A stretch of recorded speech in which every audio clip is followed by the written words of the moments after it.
புதுக்கோட்டை மாவட்டம் திருமயத்தில் குடிநீருக்கு பயன்படுத்தும் ஊருணியில் பிளாஸ்டிக் கழிவுகள் கலக்கப்படுவதாக புகார் எழுந்திருக்கிறது. குடிநீர் ஆதாரத்தை மேம்படுத்த ஊருணியை தூர்வாரி சுத்தம் செய்து தருமாறு அந்த பகுதி மக்கள் கோரிக்கை விடுத்திருக்கிறார்கள்.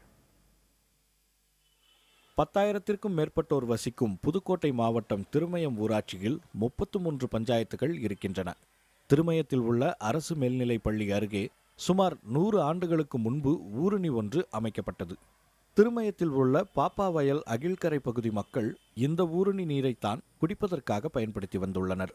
மேலும் சுற்றுப்புற பகுதிகளின் நிலத்தடி நீர்மட்டம் உயரவும் ஊருணி காரணமாக இருந்துள்ளது. இந்த நிலையில் கடந்த சில ஆண்டுகளாக குப்பைகள் மற்றும் பிளாஸ்டிக் கழிவுகள் கொட்டப்படுவதால் ஊருணி மாசடைந்துள்ளதாக அப்பகுதி மக்கள் புகார் தெரிவிக்கின்றனர். ஸ்கூல் பிள்ளைகளும் அங்கதான் எடுத்து குடிச்சோம். நாங்க சின்ன பிள்ளையா இருக்கையிலையும் அங்கதான் எடுத்து குடிக்கிறது, தண்ணி எல்லாமே அங்கதான் பண்ணணும்.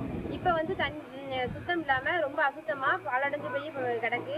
எல்லாரும் குப்பைகளையும் அதுக்குள்ளதான் கொட்டுறாங்க. இது சுத்தம் இல்லாம இருக்கிறதுனால 2-3 பேர் வலிக்கி விட்டு இறந்து போயிட்டாங்க. அதனால அதை நல்லபடியா சுத்தப்படுத்தி கொடுத்தனா எல்லாத்துக்கும் அந்த தண்ணி வந்து பயனுள்ளதாகவும் குடிக்கிறதுக்கு வசதியாகவும் இருக்கும்.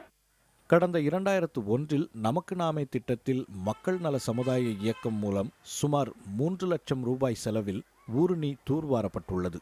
அதன் பிறகு தூர்வாரப்படாததால் ஊருணியில் பாசிகளும் செடிகளும் நிறைந்து குடிப்பதற்கு பயனற்ற நிலையில் உள்ளது. 100 நாள் வேலை திட்டத்தின் மூலம் ஊருணியை தூர்வார வேண்டும் என வலியுறுத்துகின்றனர் அப்பகுதி மக்கள். ரொம்ப அசுத்தமா இருக்கு, கழிவு நீர்லாம் வருது. சுற்றி வந்து சுத்தமே கிடையாது, ஒரு குப்பை தட்டி இல்லை. இப்போ குப்பையும் அந்த தண்ணிக்குள்ள தான் போயிட்டு இருக்கு. அப்புறம் பாத்தீங்கன்னா இது ஒரு வயசானவங்க எல்லாருமே குடிக்கிறதுக்காக தண்ணி கால் கழுவணும், அசுத்தப்பட்ட தண்ணி இறங்கும்போது அவங்களும் தவறி விழுந்துடுறாங்க. உள்ள ரொம்ப அசடா இருக்கனால அவங்கள தூக்குறது கூட அந்த தண்ணிக்குள்ள இருந்து எடுக்க முடியல. அப்ப அந்த அளவுக்கு எதுவுமே பாக்குறாங்கல்ல, எவ்வளவுங்கிற சொல்லி எடுத்து பார்த்தும் ஒன்றும் செய்ய மாட்டேங்கிறாங்க. இது குறித்து திருமயம் ஊராட்சி தலைவர் அன்பரசியிடம் கேட்டபோது ஊருணி தொடர்பாக இதுவரை எந்த புகாரும் வரவில்லை என்றும், புகார் கொடுத்தால் அரசு விதிகளுக்கு உட்பட்டு ஊருணியை தூர்வார நடவடிக்கை எடுக்கப்படும் என்றும் தெரிவித்தார். பல வருடங்களாக இப்பகுதி மக்களின் குடிநீர் தேவையை பூர்த்தி செய்து வந்த குடிநீர் ஊரணி தற்பொழுது செடி கொடிகள் வளர்ந்து குப்பைகளுடன் அசுத்தமாக காணப்படுகிறது. மழைக்காலம் துவங்கி உள்ள நிலையில் இந்த ஊரணியை உடனடியாக சுத்தப்படுத்தி இப்பகுதி மக்களின் குடிநீர் தேவையை பூர்த்தி செய்ய வேண்டும் என்பதே அனைவரின் எதிர்பார்ப்பாக உள்ளது. புதிய தலைமுறை செய்திகளுக்காக திருமயத்திலிருந்து மயில்வாகனன். திருமயம் பகுதியில் ஊருணி நீர் மாசடைந்துள்ளதை அடுத்து அங்குள்ள மக்கள் சந்திக்கும் பிரச்சனைகள் உள்ளிட்டவை குறித்து செய்தியாளர் மயில்வாகனிடம் நாம் கேட்கலாம். மயில்வாகனன், இந்த குடிநீருக்கு பயன்படுத்தும் ஊருணியில பிளாஸ்டிக் கழிவுகள் கலக்கப்படுவதால புகார் எழுந்திருக்கு. அது மட்டுமல்லாம குடிநீர் ஆதாரத்தை மேம்படுத்தி தூர்வாரி கொடுக்கணுங்கிறது அந்த பகுதி மக்களுடைய முக்கிய கோரிக்கையா இருக்கு. அதனால ஊருணியில கலந்திருக்கிற கழிவுகளை அகற்ற அந்த பகுதி மக்கள் என்ன மாதிரியான நடவடிக்கைகள், புகார்கள் ஏதாவது அளிச்சிருக்காங்களா அதிகாரிகள் கிட்ட? அதாவது வந்து பாத்தீங்கன்னா திருமயம் பகுதியில் அமைக்கப்பட்ட இந்த ஊரணிக்கு எதிர்தான் இந்த ஊராட்சி மன்ற தலைவரோட வீடு இருக்குது, அவங்க கடையும் அங்கேதான் இருக்குது.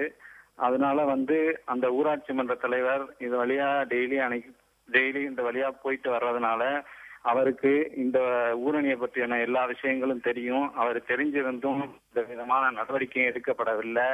அவர் தாமா வந்து நடவடிக்கை எடுக்க வேண்டும், ஊரணியை நடவடிக்கை எடுத்து இந்த ஊரணியை வந்து சுத்தப்படுத்தி கொடுக்க வேண்டும். அதனால எந்தவித புகாரும் கொடுக்கலன்னு இந்த பகுதி மக்கள் தெரிவிக்கிறாங்க. மயில்வாகனன், சுமார் 100 ஆண்டுகளுக்கு முன்பு ஊருணி ஒன்று அந்த பகுதியில் வெட்டப்பட்டிருக்கு. இந்த ஊருணியை எந்தெந்த பகுதி கிராம மக்கள் பயன்படுத்திட்டு வந்தாங்க? இந்த ஊரணி வந்து சுமார் 500க்கும் மேற்பட்ட குடும்பத்தை சேர்ந்தவங்க இந்த ஊரணியை பயன்படுத்திட்டு வந்தாங்க.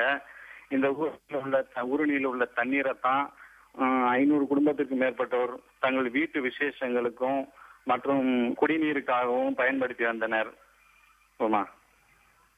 மயில்வாகனன், நீங்க தொடர்பிலே இருங்க. தற்போது நமது இணைப்பில் ஊராட்சி தலைவர் அன்பரசி இருக்காங்க. வணக்கம்மா. வணக்கம்மா, சொல்லுங்கம்மா. தற்போது இந்த மாசடைந்த நீர்னால மக்களுக்கு அந்த பகுதி மக்கள் பாதிப்பு ஏற்பட்டிருக்கு. அவங்க சந்திக்கும் பிரச்சனைகள் ஏராளமா இருக்கு. நீங்க என்ன மாதிரியான நடவடிக்கைகளை எடுத்திருக்கீங்க? அதாவது இது பழமையான ஊரணி.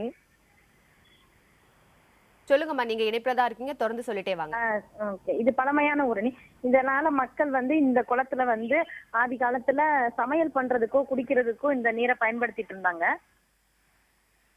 இப்ப வந்து அந்த நீர் மாசுபட்டதன் காரணத்தினால அந்த நீரை வந்து யாரும் வந்து அந்த குளத்துல உள்ள தண்ணியை எடுத்து புழங்குறது கிடையாது. நீங்க ஊராட்சி தலைவரா, அந்த பகுதி ஊராட்சி தலைவரா இருக்கீங்க. அந்த பகுதியில அந்த பகுதி மக்களுக்கு அந்த ஊருநீர் மட்டும்தான் குடிநீர் ஆதாரமா இருக்கு. அப்படி இருக்கும்போது பல்வேறு மாசுகள் அங்க அந்த ஊருநீர்ல அடைஞ்சிருக்கு. நீங்க என்ன நடவடிக்கை எடுத்திருக்கீங்க இது வரைக்கும்? 2001 வந்து இந்த ஊரணி வந்து மருத்துவ கழிவுகள் வந்ததன் காரணத்தினால இந்த தண்ணியை யாரும் பயன்படுத்துறது இல்ல. மருத்துவ கழிவுகள் பக்கத்துல உள்ள மருத்துவமனையில இருந்து மருத்துவ கழிவுகள் வந்ததுனால மக்கள் வந்து மாவட்ட ஆட்சித்தலைவருக்கு புகார் அளித்ததன் பேர்ல அந்த கழிவு நீரை வந்து கழிவுநீர் கால்வாயை வந்து அடைச்சிருக்காங்க 2001. அதன் பிறகு இந்த தண்ணீரை எடுத்து பயன்படுத்துறதுக்கு மக்கள் கொஞ்சம் யோசனை பண்றாங்க. இது வந்து பழங்காலத்துல குடிநீரா பயன்படுத்தப்பட்ட குளம். நீங்க சொன்னது போல கடந்த 2001 நமக்கு நாமே திட்டத்தின் மூலமா மக்கள் நல சமுதாய இயக்கம் மூலமா சுமார் 3 லட்சம் ரூபாய் செலவுல தூர் வாரப்பட்டதுன்னு சொல்லியிருக்கீங்க. அதை ஏன் பயன்படுத்துறதுக்கு இவங்க அந்த பகுதி மக்கள் அச்சப்படுறாங்க?